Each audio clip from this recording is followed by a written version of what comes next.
Ya teman-teman semua, baik lagi di Kapia News masih membahas kasus Subang. Di sini kita akan bahas tentang kuasa hukum Pak Rohman ya teman-teman. Kenapa kuasa hukum Pak Rohman ini bang? Ya beliau kan kuasa hukum dari Pak Yosef, Bu Mimin, Arigi, Abi dan ya keluarga Pak Yosef lah gitu kan ya. Jadi di sini ada keanehan ya dari Pak Rohman bahwasanya beliau ini akan ya menentang Danu gitu ya, 1 lawan 4 nih kan kayak gitu beliau bilang, seolah yakin banget gitu. Tapi di sini ada keanehan dari Pak Rohman bahwasanya beliau ini seolah kayak cuman menunggu persidangan dan tidak membela apapun gitu. Entah apa karena memang Pak Yosefnya mau yang namanya mengungkapkan semuanya itu di persidangan gitu kan. Ada ungkapan dari Pak Yosef bahwasanya dia cuman nanti mau bicara setelah nanti mungkin persidangan kayak gitu, atau memang secara pengacara dia mungkin tidak memang ada kemampuan untuk hal tersebut gitu ya. Teman-teman bisa komentar sendiri ya, pasti itu jadi pertanyaan gitu. Kenapa sih kalau memang dia yakin nih, contohnya kan ada Arigi dikuatkan kan alibinya, kok dia nggak ada tindakan apapun? Apakah kayak menuntut Danu ataukah mengajukan pra peradilan segala macam agar yang klien dia ini nih, para saksi yang sudah dijadikan tersangka ini bisa bebas dari gelar tersangka tersebut gitu ya, kalau memang dia memiliki yang namanya bukti yang kuat. Contohnya nih dihadirkan kemarin kan saksi Fadil gitu ya untuk di BAP kemarin gitu kan ya, untuk dihadirkan. Tapi di sini tidak ada tuntutan segala macam, tidak ada pra peradilan segala macam. Yang dia lakuin itu seolah kayak sudah menunggu aja persidangan, seolah seperti itu. Yang penting dia punya beberapa bukti yang dianggap kuat, contohnya dari Arigi ini, tapi sama sekali tidak ada tindakan seperti itu kan. Menurut gua ada keanehan, apakah memang dia ini cuma omong doang gitu kan, apa memang tidak sanggup gitu untuk membela kliennya gitu. Harusnya kan ada tindakan nih, dan gue lihat ya untuk sekarang ini tidak ada tindakan apapun ya, hanya diam. Walaupun dia bilang ya Pak Yosef ini mau ngomong apapun salah kan kayak gitu. Makanya mungkin ya mungkin dari situ dia berpikir ya nanti mungkin di persidangan aja untuk bicaranya kayak gitu, seperti itu gitu ya. Dan kemarin juga ada yang di komentar ya ya ada yang komentar di tempat gua bahwasanya tidak ada tindakan apapun dari Pak Rohman untuk apa ya, menguatkan gitu ya, untuk atau membebaskan gitu ya para kliennya kayak gitu. Dan itu memang menurut gua juga suatu keanehan gitu, hanya kayak mungkin berkoar di media gitu ya, tapi tidak ada tindakan yang nyata ya. Mungkin kalau tindakannya sekedar untuk ya kebetulan ada saksi gitu ya dari Arigi itu coba dihadirkan sama dia, tapi tidak ada tindakan lain. Kalau misalkan dia yakin gitu ya, coba teman-teman pikir, kalau misalkan dia yakin, kenapa dia tidak kayak mengajukan gitu kan ya, untuk kayak peradilan segala macam, atau gimana kayak gitu kan yang dia lakuin agar nih kliennya bebas gitu loh. Yang dia bisa lakuin sekarang ini seolah cuman menunggu aja gitu, menunggu terus sampai ini apa ya, kliennya ini ditahan gitu kan ya, baru nanti dia melakukan apa ya, pembelaan seperti itu. Seolah-olah seperti itu yang gue baca, karena gue lihat sini tidak ada kemajuan atau gerak-gerik yang Pak Rohman lakuin. Menurut gue kayak gitu, hanya selalu kalau setiap diwawancara mungkin sama mungkin Mbak Suci kemarin atau media lain atau Tribun atau di mana gitu kan, ya, perkataan beliau ya cuma itu aja yang membantah yang namanya apa yang dikatakan Danu, seperti itu aja, kayak muter-muter aja, sama mungkin seperti ya Pak Yosef gitu ya, ngomongnya muter-muter itu aja gitu ya.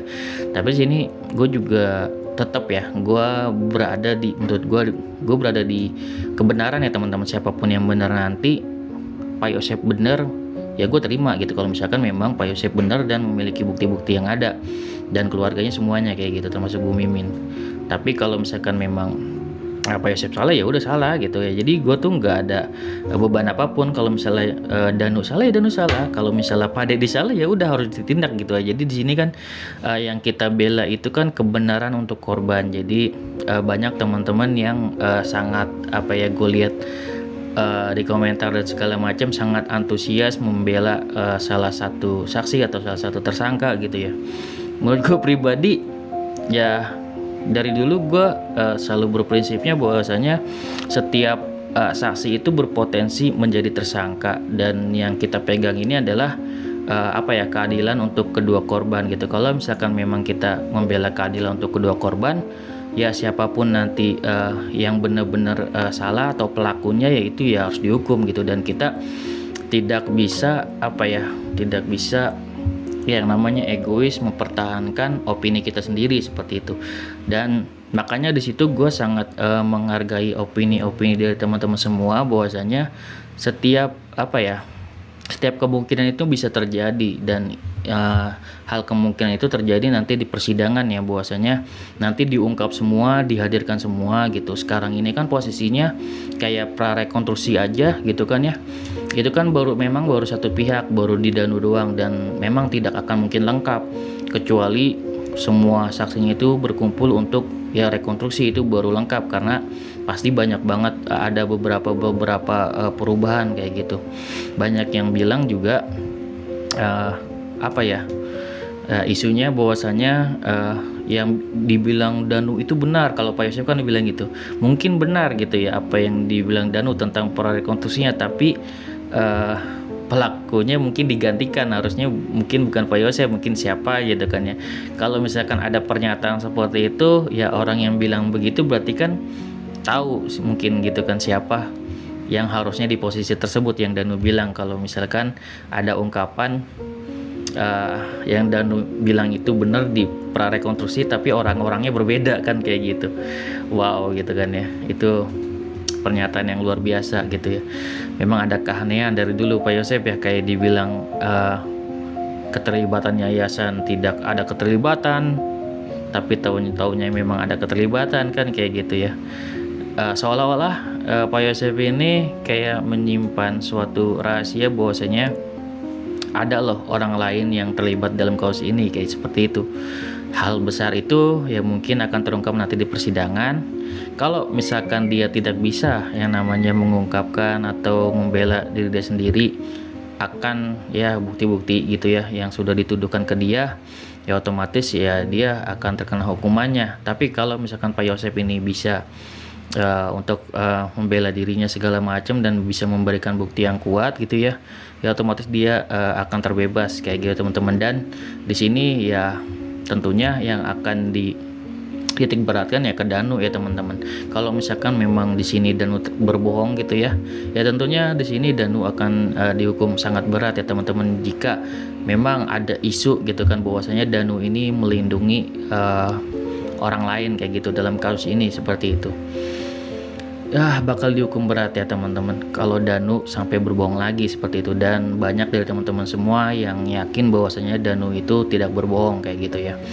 Kalau gue pribadi ya seperti balik lagi ya, Danu berbohong atau enggak, Pak Yosef bener apa enggak, Danu bener atau enggak, nanti kita lihat di persidangan. Kalau gue sih membela kebenaran untuk kedua korban, jadi siapapun yang salah ya harus ditindak sesuai hukum yang ada kayak gitu. Jadi ya di sini kalau ada materi-materi yang gue sampein itu udah berdasarkan opini gue juga gitu. Jadi kita berhak beropini dan semoga kita saling menghargai opini kita dari masing-masing gitu ya. Jangan menyerang opini lainnya bahwasanya kenapa seperti itu. Sebaiknya kita jangan menyerang opini orang lain karena opini orang lain itu bisa jadi benar gitu daripada opini kita sendiri. Oke, segitu ya dari gue, semoga bermanfaat. Wassalamualaikum warahmatullahi wabarakatuh. See you next video teman-teman.